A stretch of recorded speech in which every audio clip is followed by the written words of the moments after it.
हजार नहीं है।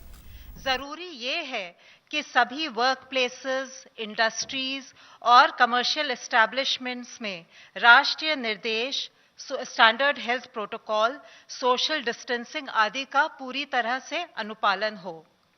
इस पत्र में यह भी स्पष्ट किया गया है कि कंटेनमेंट जोन के बाहर जिन गतिविधियों को 24 मार्च के दिशा निर्देशों में अनुमति थी, उन उद्योगों को फिर से अनुमति लेने की आवश्यकता नहीं है।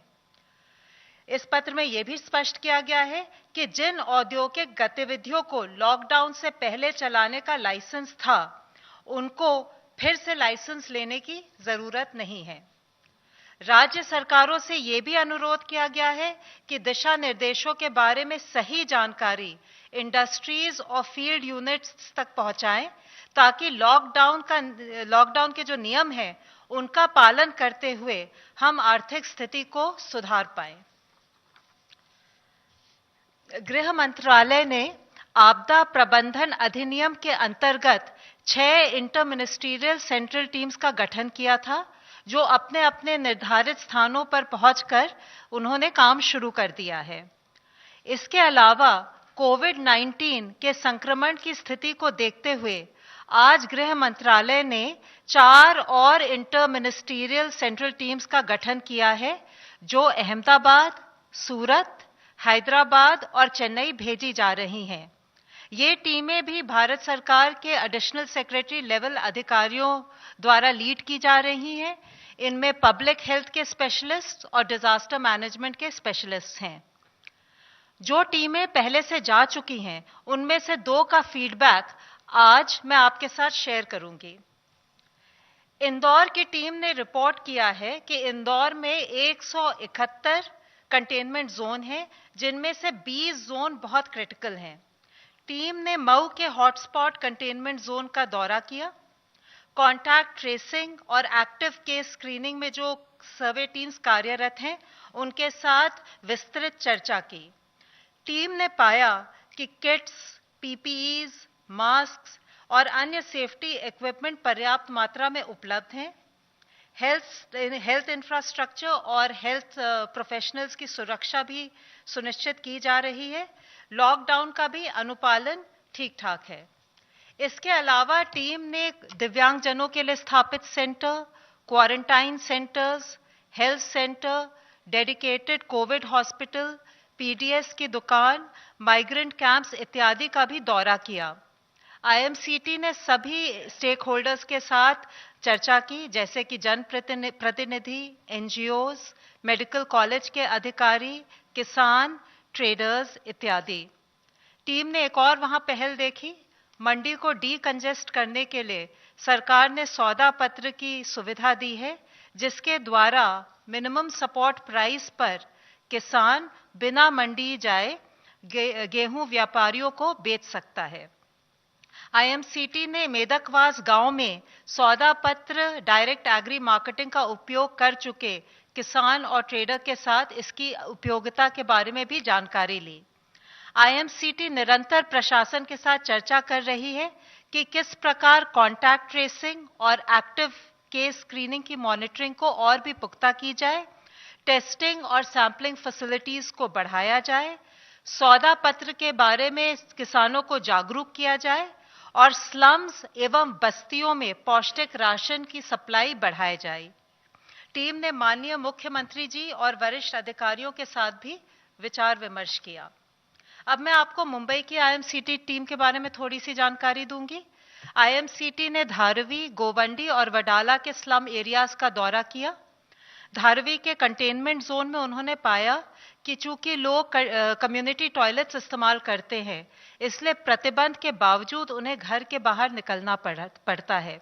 इसलिए उन्होंने सुझाव दिया है कि उपयुक्त लोकेशंस को ढूंढकर उन पर पोर्टेबल टॉयलेट्स को लगाया जाए, जिससे कि कम्युनिटी टॉयलेट्स के अनुपात में वृद्धि हो। धारवी में प्रशासन होम क्वारंटाइन पर निर्भर है। आईएमसीटी ने सुझाव दिया कि लगभग 2000 से 3000 लोगों के लिए इंस्टीट्यूशनल क्वारंटाइन की सुविधा का उपयोग किया जाए, टेस्टिंग की क्षमता बढ़ाई जाए और स्थानीय वॉलंटियर्स के साथ मिलकर सर्वेलेंस टीम्स की भी संख्या बढ़ाई जाए। टीम ने institutional quarantine centres, Covid hospital, community kitchen वगैरह का भी दौरा किया और सभी स्टेक होल्डर्स, खासकर एनजीओज के साथ काफी विचार विमर्श किया। आईएमसीटी ने इस पर भी चर्चा की कि किस प्रकार नॉन कोविड पेशेंट्स के लिए मेडिकल फैसिलिटीज का मुद्दा हल किया जाए। उन्होंने मुख्यमंत्री और सीनियर ऑफिसर्स के साथ भी वीडियो कॉन्फ्रेंस की। सभी आईएमसीटीज अपने सुझाव और विचार राज्य सरकारों के साथ साझा कर रही हैं। हमारा उद्देश्य ये है कि हम मिलकर स्थिति में सुधार लाएं और कोविड-19 को फैलने से रोकें। धन्यवाद। मैं अब आमंत्रित करता हूं health ministry representative please.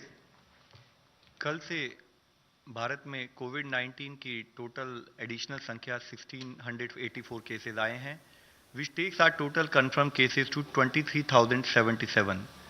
Total cases under medical supervision are 17,610.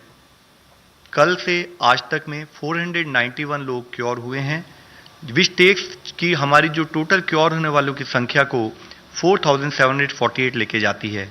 इसके द्वारा हमारा रिकवरी रेट अब अप्रॉक्सीमेटली 20.57% है। यह हम सब लोगों के लिए एक बहुत ही पॉजिटिव न्यूज़ है। इसी तरीके से पिछले 28 दिनों में जिन जिलों से कोई केस नहीं आया है उसकी संख्या में भी बढ़ोतरी हुई है। इसके तहत इन जिलों की संख्या 15 हो गई है और नए जो जिले ऐड हुए हैं उसमें छत्तीसगढ़ से दुर्ग और राजनांदगांव और मध्य प्रदेश से शिवपुरी जिला है। अब तक देश में टोटल 80 डिस्ट्रिक्ट्स ऐसे हैं जहां इससे पहले केस आए थे, लेकिन पिछले 14 दिनों से वहां पर कोई केस नहीं आया है और हम सबका प्रयत्न होना चाहिए कि ऐसे जिलों की संख्या निरंतर बढ़ती रहे। हम सबके लिए महत्वपूर्ण है कि कम्युनिटी और सरकार द्वारा चेन ऑफ ट्रांसमिशन को ब्रेक करने के लिए इस कलेक्टिव एफर्ट्स में हम लोग लगे रहें। हमें देखना है कि इन जिलों में कोई नया केस ना आए और नए जिले इस श्रेणी में शामिल होते रहें। जहां तक वो जिले हैं जिनमें अभी तक कोई केस आज तक रिपोर्ट नहीं हुआ है, यह महत्वपूर्ण है कि वे जिले ग्रीन जोन में ही बने रहें और कोई भी इंपोर्टेड केस उस जिले में ना आए। आज माननीय स्वास्थ्य मंत्री जी ने राज्यों के स्वास्थ्य मंत्रियों और मेडिकल एजुकेशन मंत्री साथ में हेल्थ सेक्रेटरीज के साथ वीडियो कॉन्फ्रेंस के माध्यम से कोविड-19 के मैनेजमेंट एफर्ट्स पर चर्चा की। उन्होंने राज्यों के अब तक के किए प्रयासों के लिए उन्हें धन्यवाद देते हुए कंटिन्यूअस अलर्ट रहने की इश्यू जो नीड है उसको हाईलाइट किया। उन्होंने राज्य से अधिक केसेस रिपोर्ट करने वाले या कम डबलिंग रेट वाले जिलों पर ध्यान केंद्रित करने का अनुरोध किया। उन्होंने ये कहा कि हाई केस मॉर्टेलिटी वाले जिलों पर भी ध्यान केंद्रित करने की आवश्यकता है। उन्होंने अनुरोध किया कि लाइव सेव करने के लिए अर्ली आइडेंटिफिकेशन ऑफ केसेस और प्रॉपर क्लिनिकल मैनेजमेंट बहुत महत्वपूर्ण है। उन्होंने राज्य से यह इंश्योर करने के लिए अनुरोध किया कि बीमारी के साथ अननेसेसरी स्टिग्मा अटैच ना हो। किसी भी बीमारी की तरह यह भी एक बीमारी है जो इलाज से ठीक हो जाती है। पर्टिकुलरली क्योंकि यह इन्फेक्शियस डिजीज है तो बहुत जरूरी है कि उससे संबंधित पेशेंट को हम समय पर आइडेंटिफाई कर सकें और समय पर ट्रीटमेंट शुरू कर पाएं।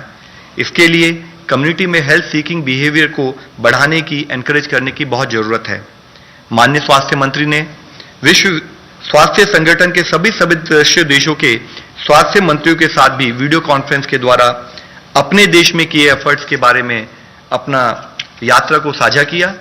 उन्होंने विशेष रूप से यह हाईलाइट किया कि भारत के मैनेजमेंट एफर्ट्स में कम्युनिटी एंगेजमेंट और कंटेनमेंट एफर्ट्स इन दोनों ट्विन प्रिंसिपल्स पर काम किया है। उन्होंने rotary international, red cross society जैसे सोशल वेलफेयर ऑर्गेनाइजेशंस, एनजीओज और डेवलपमेंट पार्टनर्स के साथ भी बातचीत की। उन्होंने रेड क्रॉस से सफिशिएंट ब्लड स्टॉक्स को इंश्योर करने का अनुरोध किया। उन्होंने कहा कि वॉलंटरी ब्लड डोनेशन को बढ़ावा देने के लिए जरूरत हो तो डोनर्स को पिक और ड्रॉप करने जैसी फैसिलिटीज भी प्रोवाइड की जाएं। उन्होंने रेड क्रॉस को सुझाव दिया कि वे रिकवर्ड कोविड-19 पेशेंट्स के साथ कोऑर्डिनेट करें जिन्हें। तो आपने सुना गृह मंत्रालय द्वारा क्या कुछ कहा गया और यहां पर रुकेंगे।